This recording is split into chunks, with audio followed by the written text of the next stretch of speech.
మాది అంకంపల్లి గ్రామం, మండలం దెలుగుప్ప మండలం. మేము 6 మంది ఆడపిల్లలు మాకు సంతానం కలిగినది.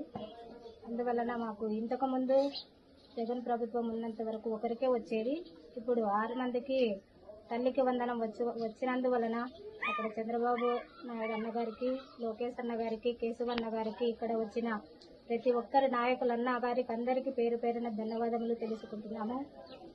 ఇంకా మాకు చదివించడానికి చాలా కష్టంగా ఉంది. ఈ కష్టకాలంలో మాకు చంద్రబాబు అన్న ఈ 6 మందికి తల్లికి వందనం వేసినందువలన కృతజ్ఞతలు తెలుపుకుంటున్నాము. మేము చదివించుకోవాలంటే ఎంతో కష్టపడి మాకు పనికి పోతే జరగడము, అంతవరకే కానీ లేకపోతే జరగడం కూడా చాలా కష్టంగా ఉంది. మా మీద దయ ఉంచి ఈ ప్రభుత్వము మాకు ఈ తల్లికి వందనం దయచేసినందుకు కొరకు అందరికీ ధన్యవాదములు తెలుపుకుంటూ ఇచ్చిన నాయకులందరికీ కూడా కృతజ్ఞతలు తెలుపుతున్నాము. అందరికీ డబ్బులు అందరికీ పేర్లు వచ్చినాయి.